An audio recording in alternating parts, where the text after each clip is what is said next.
Assalamualaikum warahmatullahi wabarakatuh. Kembali lagi di channel dakwah populer teman-teman.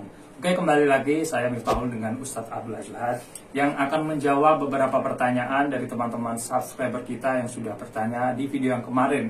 Kemarin kita sudah tanya jawab atau menjawab pertanyaan-pertanyaan dari teman-teman yang sudah menonton video sebelumnya. So teman-teman yang belum menonton bisa mengikuti video yang sebelumnya, dan di situ ada komentar-komentar dari teman-teman.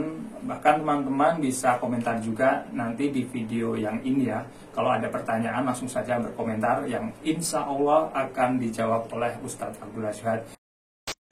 Ini Ustadz ada pertanyaan lagi dari teman-teman kita yang kemarin sudah menonton di video sebelumnya. Yang pertama dari Akila Alazwa. Pertanyaannya adalah, Pak Ustadz, mohon pencerahannya tentang sholat tarawih. Ini pertanyaan yang pertama. Kemudian yang kedua dari Ismi Farida, menarik pembahasannya Ustadz, bagaimana tentang hari kiamat munculnya Imam Mahdi Ustadz. Kemudian yang terakhir adalah dari Mumu. Assalamualaikum Akhi Miftah dan Ustadz, saya mau tanya, amalan apa saja di bulan Ramadan yang dapat dilakukan selain puasa yang dapat menambah pahala ini Ustaz? Ada 3 pertanyaan yang diutarakan atau ditanyakan oleh subscriber kita. Akila Azwa, tentang sholat tarawih ini gimana Ustaz? Menurut mungkin ada penjelasan dari Al-Quran atau dari hadis mungkin? Monggo. Baiklah, Assalamualaikum warahmatullahi wabarakatuh. Waalaikumsalam. Langsung saja akan saya coba jawab pertanyaan dari Akila ya. Ini Mbak atau Mas atau mungkin Mbak? Mungkin ya, Mbak ya, Mbak Akila ya. Pertanyaan tentang sholat tarawih.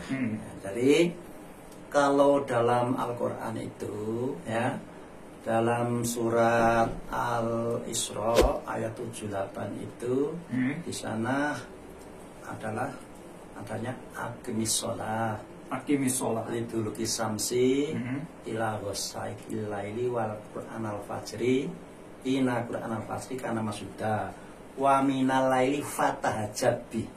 Tadi sebagian malam bertahajud telah. Jadi kalau menurut Al-Qur'an sholat di bulan Ramadan itu yang dilakukan oleh Nabi adalah bukan sholat tarawih. Jadi Nabi tidak pernah sholat tarawih ya. Tarawih itu kan dari roha ya, istirahat, salat yang banyak istirahatnya ya. Jadi sholat tarawih ini menurut sejarahnya dilakukan atau dimotori oleh sahabat Umar bin Khattab. Karena waktu itu pada awal Ramadan ya, Nabi Muhammad sempat itu sholat malam ya. Kemudian banyak yang makmum. Yang kedua juga semakin banyak. Nah, khawatir kalau itu nanti menjadi apa? Katakanlah menjadi wajib dan sebagainya. Kemudian Nabi Muhammad tidak muncul lagi di masjid, ya, di rumah saja. Ya. Karena apa? Khawatir nanti kalau tiap malam dikira itu sholat malamnya Ramadan wajibkan. Nah, karena Nabi nggak muncul-muncul, ya, kemudian orang-orang yang sudah banyak di masjid itu sholat sendiri-sendiri. Sudut sana sholat sendiri, sudut sini sholat sendiri, membaca keras-kerasan. Nah, kemudian malah sepertinya saling mengganggu. Nah, kemudian Umar bin Khattab itu mengetahui, ya gampangnya, wah gimana nih sholat ini, sudah sini kumpul-kumpul, ada satu ya jadi imam. Nah, jadi sholat tarawih itu di awal dimotori oleh tanda petik kebijaksanaan Umar bin Khattab. Nabi sendiri ya pernah melaksanakan sholat tarawih, tapi yang dilaksanakan adalah sholat malam atau qiyamul lail. Itu ya Mbak Kila ya. Di tarawih itu sholat ya bukan sunnah Rasul tapi sunnah Umar bin Khattab. Kok sekarang justru itu yang menjadi apa? Di mana-mana sholat tarawih. Ya karena kan kelihatannya kan demi syiar itu. Kemudian di sela-sela itu bisa ceramah. Cuma semua itu kan ya nggak pernah dilaksanakan oleh Nabi. Kalau ini Ustadz, ada sedikit pertanyaan juga.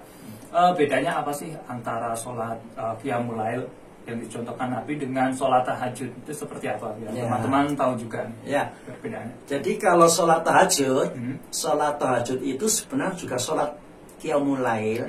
Cuma kalau tahajud kan syaratnya harus tidur dulu. Oh, tidur dulu ya. Nah, jadi nanti bangun malam setelah tidur. Ya. Jadi bisa tengah malam ya. Sepertiga malam atau 2/3 malam atau kira-kira bisa jam 11, jam 12, jam 1 atau jam 2 ya. Nah, itu tahajud. Itu tahajud. Tapi kalau qiyamul lail itu bisa habis ngisa kemudian sholat ya. Tetapi itu pun tidak berjamaah. Oh, qiyamul lail itu nggak berjamaah. Tidak berjamaah, sendiri-sendiri. Nah, sholat tarawih itu kan Berjamaah. qiyamul lail yang Majukan ya. ya dikoordinir, ada imam, ada makmum. Itu ya, jadi bedanya kalau qiyamul lail itu tidak tidur nggak apa-apa, tapi kalau tahajud harus tidur dulu. Oh, ada perbedaan antara sholat qiyamul lail dengan sholat tahajud. Nah, ini mudah-mudahan terjawab oleh Akila Al-Azba dari pertanyaan tentang penjelasan sholat tarawih. Kemudian Ustadz ada pertanyaan yang kedua dari Ismi Farida yang bertanya, bagaimana tentang hari kiamat munculnya Imam Mahdi, Ustadz? Nah, ini berkaitan dengan tanda-tanda kiamat, salah satunya adalah munculnya Imam Mahdi. Bagaimana penjelasannya, Ustaz? Baik, Mbak siapa itu? Ismi. Mbak Ismi, kemarin sudah kita jelaskan ya. Jadi pengertian kiamat itu apa? Pengertian kiamat. Ya, kan kiamat itu selama ini dimaknai sebagai kehancuran alam semesta. Tapi ternyata kemarin sudah kita jelaskan panjang lebar ya. Ternyata kiamat itu adalah justru hari tegaknya ajaran Allah, hari penegakan ya.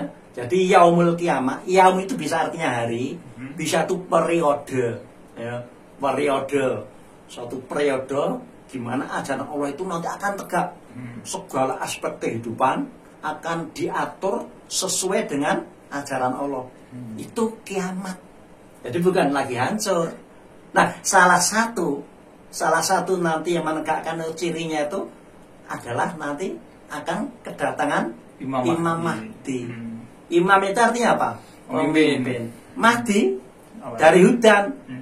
Mahdi artinya yang mendapat petunjuk. Apa petunjuk itu? Al-Quran.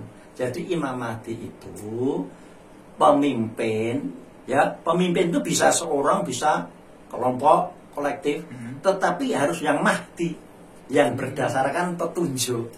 Jadi nanti kalau sudah kiamat itu tegak, yang memimpin adalah pasti orang-orang yang mendasarkan diri kepada Al-Quran, yang sudah menguasai Al-Quran.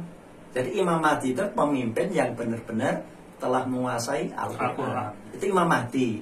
Dan itu nanti kiamat harus itu. Memang itu nanti akan turun, ada itu. Ya. Jadi siapa? Ya nanti tergantung siapa yang sudah menguasai Al-Quran. Dari segala aspek kehidupan dia mampu, ya, berbagai solusi kehidupan mampu nggak? Nah, Al-Quran pasti mampu. Masalahnya orangnya ada nggak yang sudah benar-benar menguasai Al-Quran? Kalau ada ya itu Imam Mahdi. Ya. Itu ya Mbak siapa? Ya Mbak Ismi ya. Mbak Ismi. Jadi Imam Mahdi itu adalah pemimpin yang berdasarkan Al-Quran, yang mendapatkan petunjuk, yang menguasai memahami Al-Quran. Ya itu.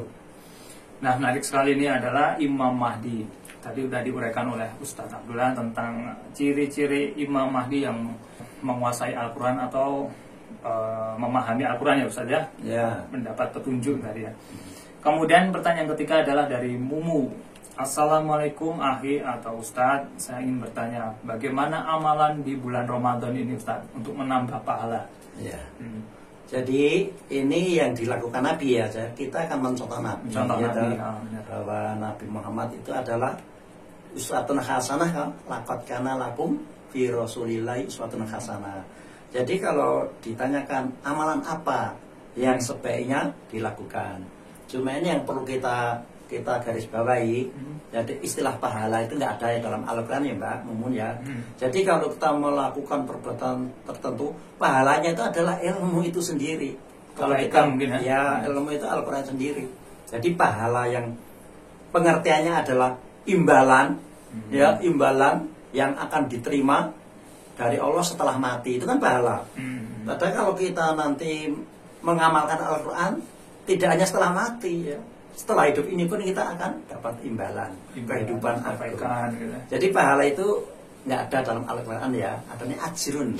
Ajrun itu imbalan. Imbalan itu bisa kehidupan di dunia maupun di akhirat. Ya. Nah, apa amalan yang dilakukan oleh Nabi? Ya tadi pertama jelas pada siangnya menahan, gitu. Menahan apa? Ya, makan minum, lapar, dan menahan segala sesuatu yang membatalkan puasa. Itu puasa yang sifatnya ritual. Tapi kemarin kita terangkan bahwa saum, puasa itu kan dari bahasa Al-Quran saum, jamaknya siam, pengendalian, mengendalikan hal-hal yang tidak diatur oleh azan Allah, nggak dilaksanakan. Dengan kata yang dilarang kita tinggalkan, ya, yang diperintahkan kita laksanakan. Nah, nanti setelah malam, ya, setelah sholat isya itu nanti tadarus. Tadarus itu pengertiannya mempelajari Al-Quran, membaca tapi ya mentadaburi, mengkaji, mempelajari ya ayat-ayat Al-Quran.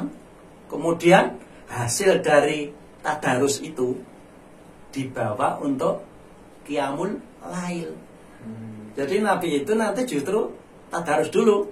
Kemarin kan dengan disimak oleh malaikat ya. Setelah itu baru nanti ayat-ayat yang sudah dihafalkan, kalau kita ya, kita bawa kepada sholat qiyamul lail ya. Kemudian kalau yang bersifat sosial, maka di sana dikatakan ya, yang wa alal ladina yuntikunahu fityatun ta'amu miskin.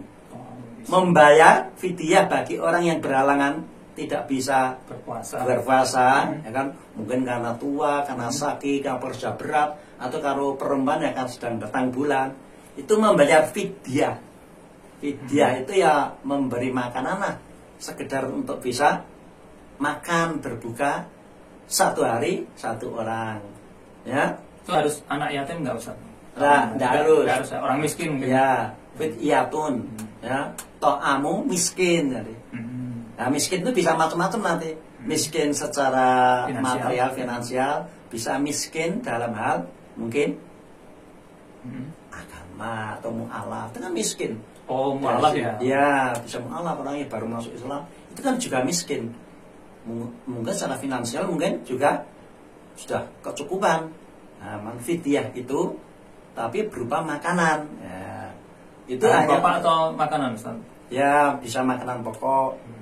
Bahkan nanti bisa diganti ke uang kalau yang akan kita santuni mungkin bukan orang miskin. Ya. Jadi itu amalan yang paling baik. Tadarus, qiyamul lail, kemudian membayar fidyah bagi orang yang berhalangan tidak bisa puasa. Itu ya, Mbak. Dari Mbak Mumu ya. Mbak Mumu ya. Terjawab ya.